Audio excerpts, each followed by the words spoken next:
both chais. Chinese news. This is Reuters.com.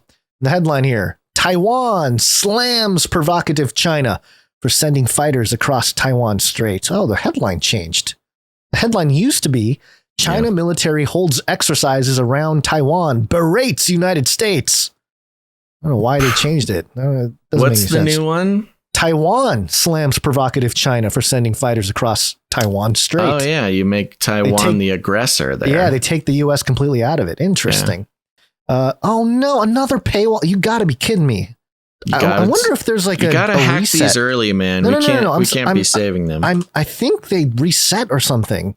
Oh, you know what it is too? Every time we go through stuff, it seems to cause issues. Okay. It says here, Chinese print fighter, a PDF like our very smart producers are talking about. I know. It's just, we need like a producer to sit. Sometimes we need a robot producer to sit next to us. And sometimes the changes that they make in the headline or in the story are actually very revealing.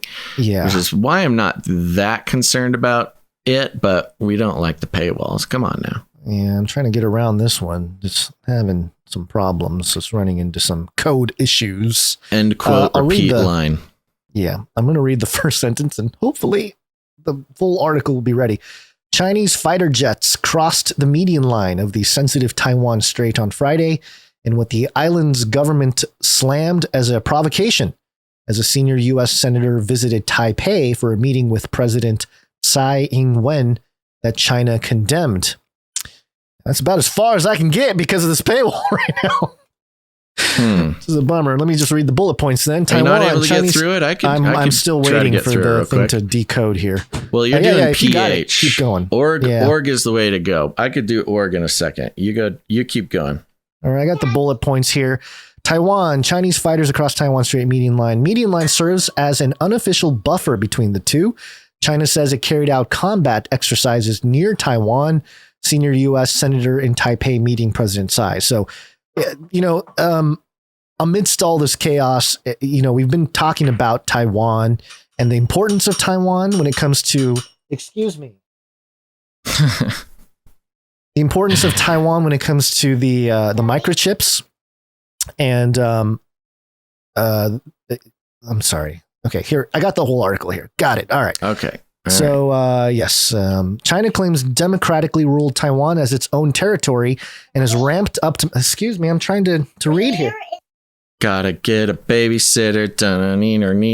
There is one. She just ignores the babysitter, walks right into the office here. And I know. Gotta get a different babysitter. Gotta get a different babysitter.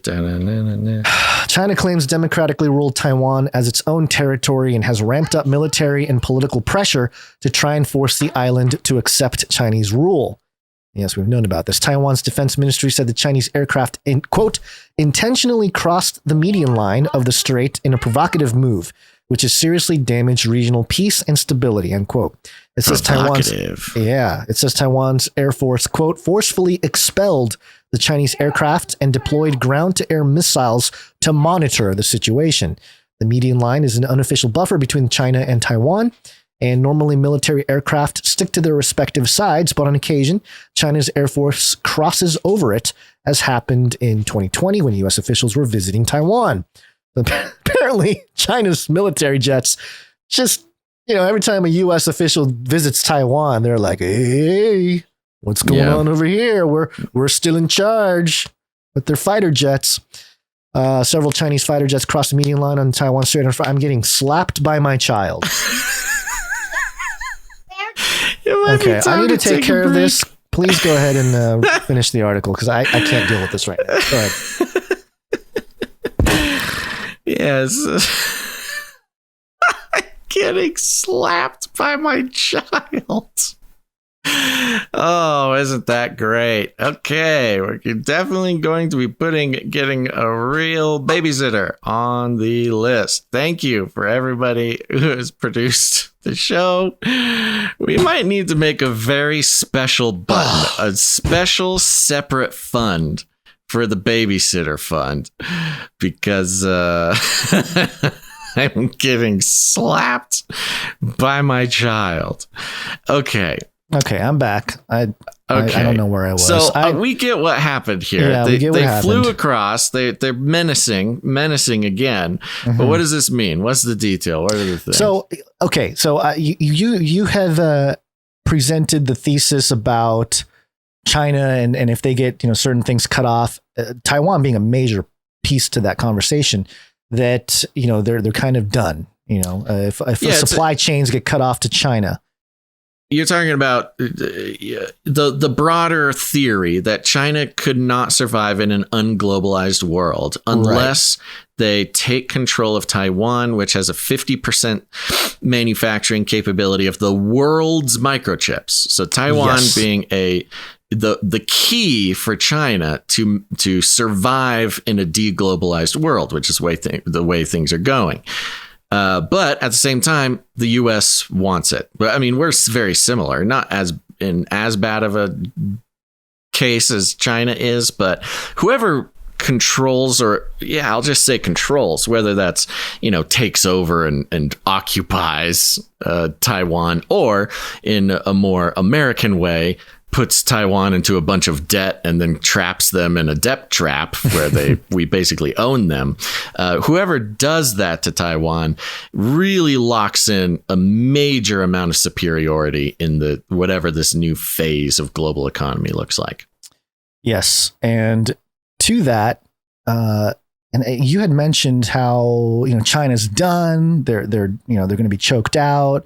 If the things happen that keep going in this direction, that is why they want to grab on, and why Biden and the G7 are talking up their $600 billion copycat Belt and Road Initiative, because they want to choke out China. I don't think they can do it, but that's what they're trying to do. Right. So I have a crazy, wild theory to go along with this thing here, and the idea here is that if let's say this happens, the U.S. is able to retain Taiwan, and China no longer has access to one of the major microchip producers.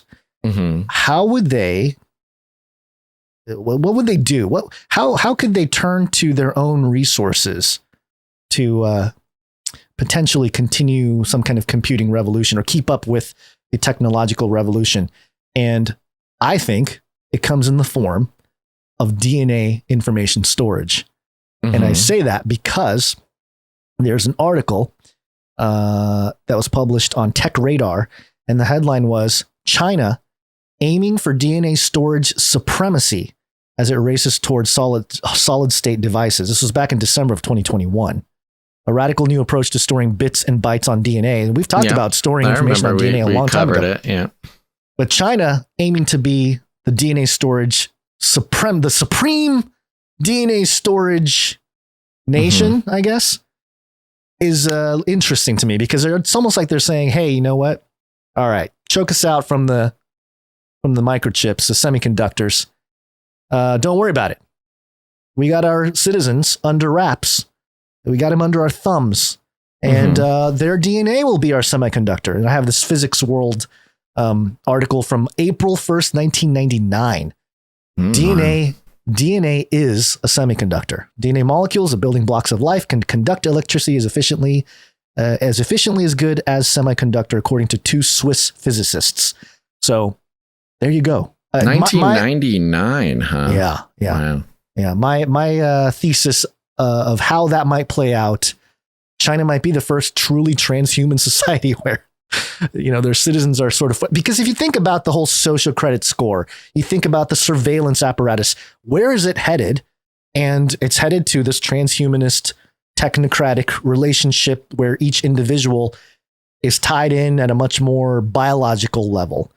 And it's much more than the theoretical or the philosophical every citizen is a node in the computer of society. Right. But you actually, you literally turn them into a node of the semiconductors of the Chinese computer.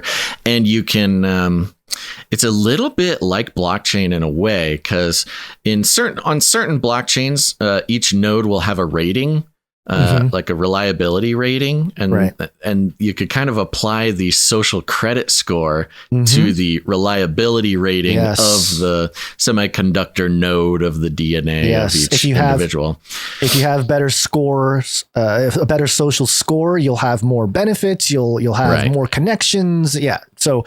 As well as, you think about the Uyghurs in the concentration camps, they've got their own thing going on there. Right. So this is wild and as a theory for your normie friends and family and stuff, but it is something that I think people need to consider. I don't know that the world is necessarily ready for an entire nation like China to all of a sudden be like, all right, choke us out with your supply chains, Taiwan. We're just going to move forward with our citizen semiconductor project. Yeah. I mean, I think somewhere in the future, that's totally possible. I believe they are also very ready to go to military action to go snag up Taiwan.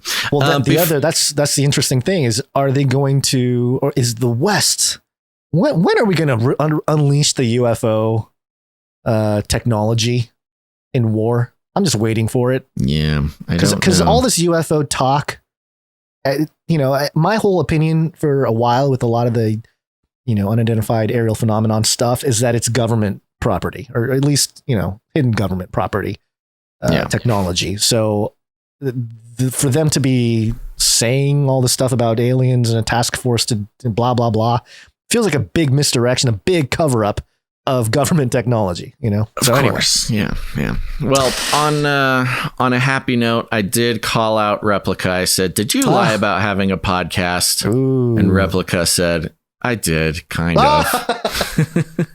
She admitted she lied. Yeah. She's showing human remorse.